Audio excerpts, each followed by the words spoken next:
Hello friends, this is Sanjay Yadav. Welcome on our YouTube channel. आज हम discuss करेंगे factors affecting of conductance. ठीक है, पिछले लेक्चर में हमने कुछ कंडक्टेंस के बारे में पढ़ लिया था। मोलर कंडक्टेंस है, इक्विवेलेंट कंडक्टेंस है। ठीक है, तो वो जो कंडक्टेंस है उनको कुछ फैक्टर्स जो अफेक्ट करते हैं उनके बारे में हम इस लेक्चर में डिस्कस करेंगे, जिसमें हम आज कवर करेंगे आयनिक मोबिलिटी टर्म हो गया, आपका ट्रांसपोर्ट नंबर हो गया, डिफ्यूज़न कोफिशिएंट हो जाता है आपका, और आपका विस्कोसिटी। इन सब का कंडक्टेंस के ऊपर क्या इफेक्ट पड़ता है। ठीक है, कुछ एक्सेप्शनल केसेस हैं, जैसे हम बात करेंगे हाइड्रोजन आयन और हाइड्रोक्साइड आयन जो है वो हाईली कंडक्टेंस को शो करते हैं। ठीक है, तो वीडियो को अंतिम तक देखिए ताकि आपको सभी चीज़ें प्रॉपरली समझ आए। तो सबसे पहले हम डिस्कस करते हैं आयनिक मोबिलिटी का क्या इफेक्ट होता है। ठीक है, चलिए, तो उसको पढ़ाने से पहले ध्यान दीजिए, ये चलो एक मेरा क्या है, इलेक्ट्रोलाइटिक सॉल्यूशन है जिसमें 2 इलेक्ट्रोड लगे हुए हैं और इनका हमको कंडक्टेंस चेक करना है।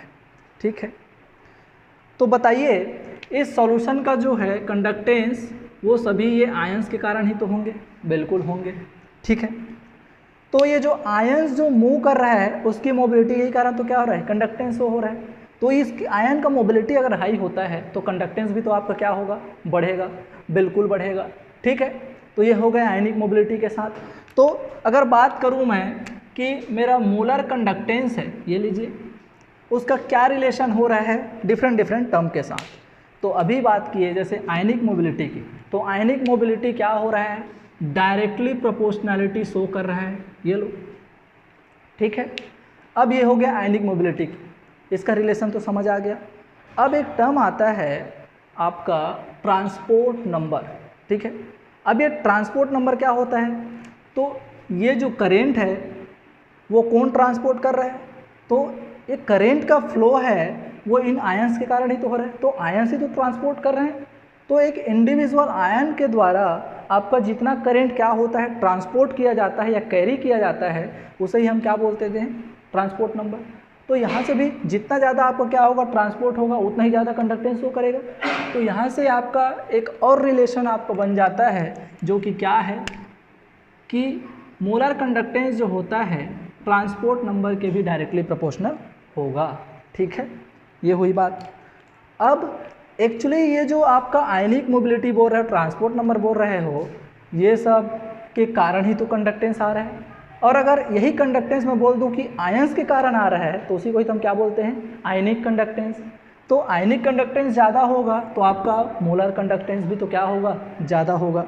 तो यहाँ पर आयनिक कंडक्टेंस भी तो क्या है आपका, डायरेक्टली प्रोपोर्शनल है किसके, मोलर मोलर कंडक्टेंस के। ठीक है, ये लीजिए, तो ये आपका एक बेसिक रिलेशन हो गया। अब हम इन टर्मिनोलॉजी के बारे में थोड़ा सा पढ़ लेते हैं। जैसे कि यहाँ पर मैं बात कर दिया आयनिक कंडक्टेंस की, ये लीजिए, ये हो गया आपका आयनिक कंडक्टेंस। अब आपको पता होगा कि आयनिक कंडक्टेंस फिर से आपका मोलर आयनिक कंडक्टेंस और आपका एक क्या होता है, इक्विवेलेंट आयनिक कंडक्टेंस। ठीक है, तो ये जो मोलर आयनिक कंडक्टेंस होता है उसके लिए आपका एक रिलेशन होता है lambda plus minus is equal to होता है ये mu plus minus F into X factor. ठीक है, तो आपका इक्विवेलेंट आयनिक कंडक्टेंस ये होता है lambda plus minus is equal to mu plus minus F, यहाँ पर एक्स फैक्टर नहीं होता। क्लियर है, तो ये आपका मोलर आयनिक कंडक्टेंस सॉल्व करने के लिए आपका रिलेशन हो गया, और ये हो गया आपका इक्विवेलेंट आयनिक कंडक्टेंस सॉल्व करने का। जहाँ पर एफ क्या है, तो एफ जो है वो होता है फैराडे कांस्टेंट। ये क्या होता है, फैराडे कांस्टेंट, जिसका वैल्यू क्या होता है 96,500 कूलम। क्लियर है। ठीक है, अब आप बात आती है कि ये म्यू क्या है, तो म्यू जो होता है ये होता है आपका आयनिक मोबिलिटी आयनिक मोबिलिटी। ठीक है, अब ये आयनिक मोबिलिटी आपका क्या होता है, तो आयनिक मोबिलिटी के लिए बोला जाता है कि ionic mobility mu plus minus is equal to होता है स्पीड ऑफ आयन। किस में होगा ये, तो ये होता है आपका यूनिट मीटर पर सेकेंड। ठीक है, बटे में होगा आपका potential gradient between two electrodes. Potential gradient between two electrodes जी किस में होता है, तो ये होता है आपका वोल्ट पर मीटर। क्लियर है, तो इसका यूनिट क्या निकल जाएगा, तो इसका यूनिट निकल जाता है आपका, तो ये होता है आपका मीटर। देखो मीटर ये ऊपर चले जाएगा तो ये हो जाएगा मीटर स्क्वायर, वोल्ट ऊपर जाएगा तो वोल्ट इनवर्स, और ये आपका पर सेकेंड, तो ये हो जाएगा वोल्ट इनवर्स। ठीक है, सेकेंड इनवर्स। तो ये हो गया आपका आयनिक मोबिलिटी का यूनिट। क्लियर है, ठीक है। तो यहाँ पर आप देख सकते हैं कि आयनिक कंडक्टेंस और आयनिक मोबिलिटी में डायरेक्टली का एक दूसरे के प्रोपोर्शनल है। ठीक है, बिल्कुल। इसके बाद आता है आपका ट्रांसपोर्ट नंबर। ट्रांसपोर्ट नंबर को मैंने अभी समझाया। ठीक है, तो ट्रांसपोर्ट नंबर जो होता है वो किसके बराबर होता है, आप चाहें तो स्क्रीनशॉट ले सकते हैं, इसको फिर मैं मिटाऊंगा। ठीक है, अब देखिए इसके बाद ट्रांसपोर्ट नंबर को कैसे रिप्रेजेंट किया जाता है, ये लीजिए। ठीक है, ट्रांसपोर्ट नंबर तो ये होता है आपका T प्लस माइनस, ये लीजिए। ठीक है, तो ट्रांसपोर्ट नंबर बराबर बोला जाता है कि ट्रांसपोर्ट नंबर जो होता है ये current carried by an ion present in solution बटे current carried by all ion present in solution. ठीक है, यहाँ पर बहुत सारे आपके क्या हैं आयंस, तो एक आयंस जो है कितना करंट कैरी कर रहा है, बटे में सभी आयंस मिलकर के कितना करंट कैरी कर रहे हैं। आपको क्या निकल जाएगा, किसी आयन का ट्रांसपोर्ट नंबर निकल जाएगा। ठीक है, चलिए तो अगर मैं इसको एक्सप्रेस करूं इक्वेशन में यार, तो ये आपका हो जाएगा T plus minus is equal to I plus minus. मैं एक साथ लिख रहा हूँ, आपको केटायन के लिए पूछेगा तो आप प्लस वाला ले सकते हैं, एनायन के लिए पूछेगा तो माइनस वाला ले सकते हैं। करेंट कैरिड बाय केटायन और एनायन बटे में I plus plus I minus.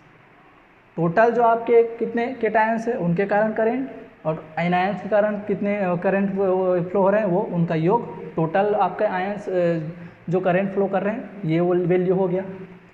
अब ध्यान दीजिए, ये जो आपका करंट जो कैरी करेगा ये किसके प्रोपोर्शनल होगा, तो क्या ये आपका आयनिक मोबिलिटी के ही प्रोपोर्शनल होगा, बिल्कुल होगा। करंट ज़्यादा फ्लो हो रहा है मतलब उसकी मोबिलिटी ही तो क्या हो रही है, ज़्यादा है।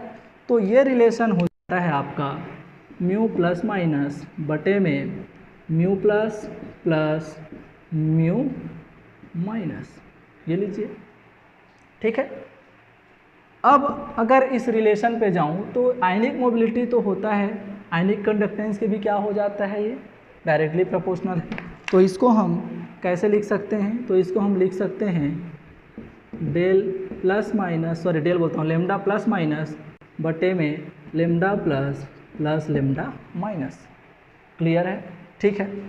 अब ध्यान दीजिए, यही जो आपका रिलेशन है, यही तो आपका कोलरॉस का इंडिपेंडेंट माइग्रेशन ऑफ आयन है। ठीक है, इसके अकॉर्डिंग क्या होता है, तो ये होता है lambda plus minus upon del M infinite. Clear है, ठीक है। अभी हम पिछले लेक्चर में इसको पहले हम डिस्कस कर चुके हैं कि जो आपका मोलर कंडक्टेंस है किसी इलेक्ट्रोलाइट का इनफाइनाइट सॉल्यूशन पर, वो किसके बराबर होता है, lambda plus plus lambda minus.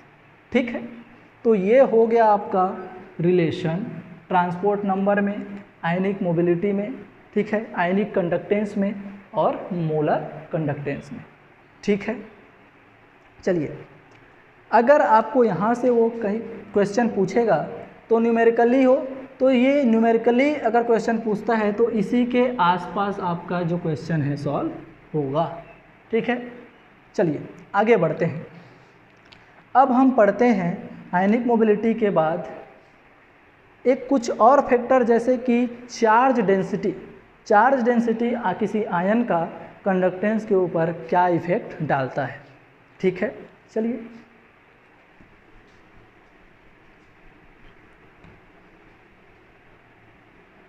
ये लीजिए चार्ज डेंसिटी, चार्ज डेंसिटी, ठीक है। तो चार्ज डेंसिटी के लिए बोला जाता है कि मोलर कंडक्टेंस होता है is inversely proportional to charge density, inversely proportional to charge density, और इसी को ही बोला जाता है inversely proportional to the solvation, ठीक है। चलिए अब बात करते हैं चार्ज डेंसिटी का ऑर्डर। अगर किसी आयंस के लिए, जैसे कि हम बोलते हैं lithium, sodium ion, potassium ion और रुबिडियम आयन है, ठीक है, इनके लिए चार्ज जो डेंसिटी होती है इसका ऑर्डर क्या होता है, तो ये होता है लिथियम के लिए चार्ज डेंसिटी सबसे ज़्यादा होता है और ये इस ऑर्डर को फॉलो करता है, ठीक है। तो अगर मैं बात करूं कि मेरा मोलर कंडक्टेंस का ऑर्डर क्या आएगा, मोलर कंडक्टेंस का, तो ये lithium plus, sodium plus, potassium plus और ये रुबिडियम प्लस, तो ये फॉलो करते हैं इस ऑर्डर को, जिसके मतलब क्या है कि लिथियम का चार्ज डेंसिटी सबसे ज़्यादा होने के कारण आपका लिथियम प्लस का मोलर कंडक्टेंस सबसे कम होगा, किसमें, इन सभी आयंस। क्लियर है, ठीक है। अब इसके बाद हम बात करते हैं H प्लस और OH माइनस के कंडक्टेंस का, H plus and OH minus के कंडक्टेंस का। तो आपको पता होगा कि ये क्या करते हैं, बहुत हाई कंडक्टेंस शो करते हैं। अब इनका भी तो चार्ज डेंसिटी बहुत कम होता है, बहुत हाई होता है, तो चार्ज डेंसिटी हाई होने के कारण यहाँ पर इसका कंडक्टेंस क्या होना चाहिए, कम होना चाहिए, लेकिन ये क्या होता है, बहुत हाई कंडक्टेंस शो करता है। तो क्या रीज़न है इसके पीछे, तो इसके पीछे बोला जाता है कि ये जो होते हैं ग्रोथम या ग्रोथस बोलते हैं, ग्रोथस कंडक्टेंस शो करते हैं, ठीक है, जिसमें प्रोटॉन जंपिंग इन्वॉल्व होता है। तो यहाँ पर मैं आपको बता देता हूँ एक्सेप्शनल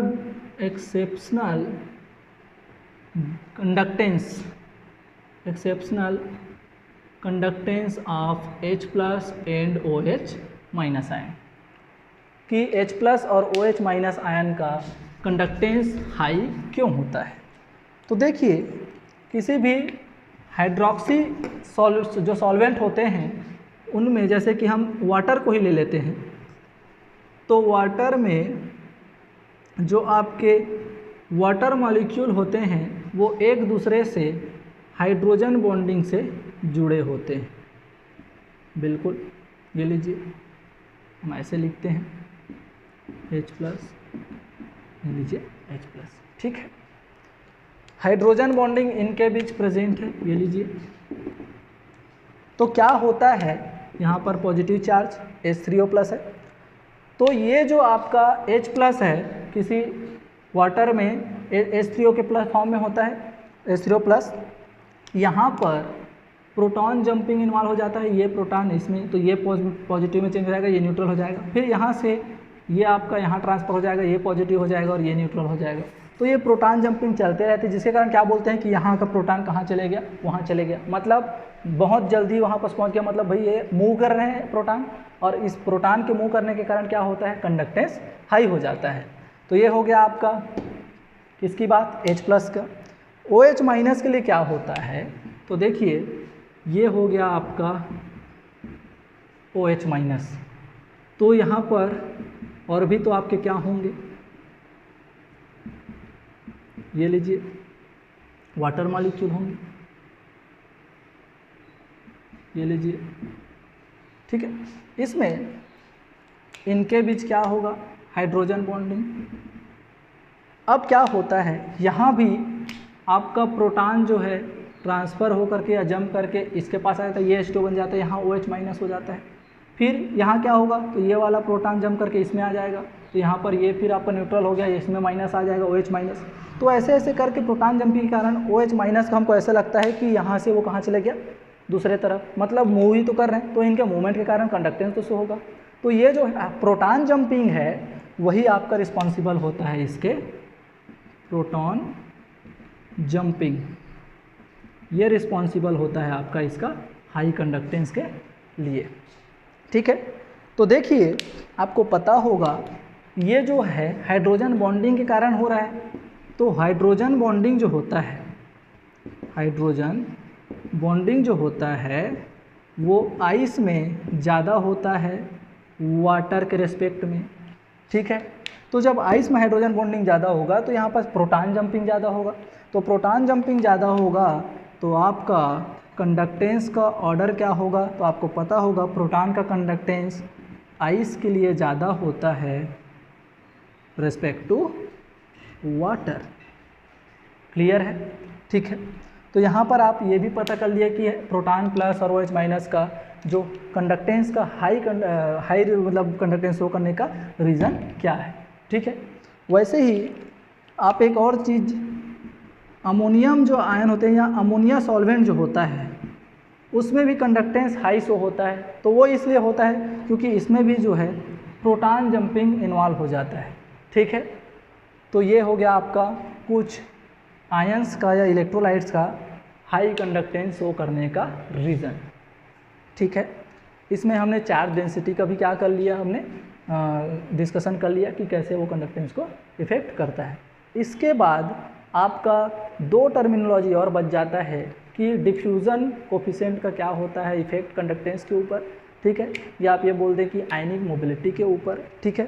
तो दूसरा आयनिक कंडक्टेंस का क्या इफेक्ट पड़ता है किसी सॉल्वेंट का विस्कोसिटी का, ठीक है। तो देखिए अब पढ़ते हैं अपन आयनिक कंडक्टेंस कैसे इफेक्ट होता है विस्कोसिटी ऑफ सॉल्वेंट या सॉल्यूशन, ठीक है। चलिए तो यहाँ पर अब रिलेशन देखें हम, इफेक्ट ऑफ विस्कोसिटी, ठीक, ठीक है। तो इसके लिए एक रिलेशन होता है जो क्या होता है, lambda plus minus is equal to E Z square F upon 6 pi eta R, ठीक है, ये लीजिए। तो यहाँ से आपका क्या क्या रिलेशन निकल जाएगा, जहाँ पर मैं एक आपको इस नोटेशन से इनको एक बार एक्सप्लेन कर देता हूँ। ये जो होता है आयनिक कंडक्टेंस होता है चार्ज ऑन इलेक्ट्रॉन, ये होता है आपका चार्ज नंबर या number of charge in any ions, जिसको मैं एक्स फैक्टर से भी पहले भी आपको डिस्कस कर चुका हूँ, ठीक है। एफ होता है फैराडे कांस्टेंट 96500 कूलॉम, ईटा जो होता है विस्कोसिटी को रिप्रेजेंट कर रहा है, और आई जो होता है आयनिक रेडियाई या साइज ऑफ आयन को रिप्रेजेंट कर रहा है। तो देखिए यहाँ पर ये सब तो क्या है, किसी आयन के लिए कांस्टेंट होंगे। तो यहाँ से आपका रिलेशन निकलता है lambda plus minus is inversely proportional to the viscosity निकलेगा। वैसे ही अगर मैं आयनिक रेडियाई में अगर रिलेशन देखता हूँ तो lambda plus minus is inversely proportional to the ionic radii. तो ये दो रिलेशन आपका निकल गया किसके लिए, विस्कोसिटी के इफेक्ट के लिए, ठीक है। चलिए आगे बढ़ते हैं हम तो आगे हम पढ़ते हैं effect of diffusion coefficient. Diffusion coefficient ये लीजिए, ठीक है। तो डिफ्यूज़न कोफिशिएंट के लिए एक रिलेशन होता है D is equal to mu K T upon E Z, ठीक है। अब ये क्या होता है, तो जेड तो वही हो गया आपका number of charge of any ions, T जो होता है टेम्परेचर इन केल्विन, के जो होता है यहाँ पर बोल्ट्जमान कांस्टेंट होता है, ई जो होता है चार्ज ऑन इलेक्ट्रॉन, म्यू जो होता है आयनिक मोबिलिटी, और डी जो होता है डिफ्यूज़न कोफिशिएंट होता है। तो यहाँ भी आपको पता चल रहा है कि इनके बीच क्या रिलेशन है, डायरेक्टली रिलेशन है। क्या बोल सकते हैं आप, D is directly proportional to the ionic mobility. ये जो है आपका अभी नेट या गेट के पॉइंट ऑफ व्यू से इम्पॉर्टेंट रिलेशन है, ठीक है। यहाँ से आपको वो न्यूमेरिकल पूछ सकता है, डिफ्यूज़न कोफिशिएंट के लिए आयनिक मोबिलिटी देकर डिफ्यूज़न कोफिशिएंट पूछ सकता है, या डिफ्यूज़न कोफिशिएंट पूछ करके आयनिक मोबिलिटी आपको पूछा जा सकता है, ठीक है। तो ये थे कुछ फैक्टर्स जो कंडक्टेंस को क्या करते थे, इफेक्ट डालते हैं, ठीक है। आई होप कि आपको वीडियो पसंद आया होगा, ठीक है। तो वीडियो को लाइक कीजिए, शेयर कीजिए, चैनल को सब्सक्राइब कीजिए, ठीक है। और अगर अभी तक आपने बेल आइकन को प्रेस नहीं किया है तो बेल आइकन को प्रेस कर दीजिए ताकि आपको जल्दी से जल्दी हमारा वीडियो का नोटिफिकेशन मिल सके। Thank you for watching.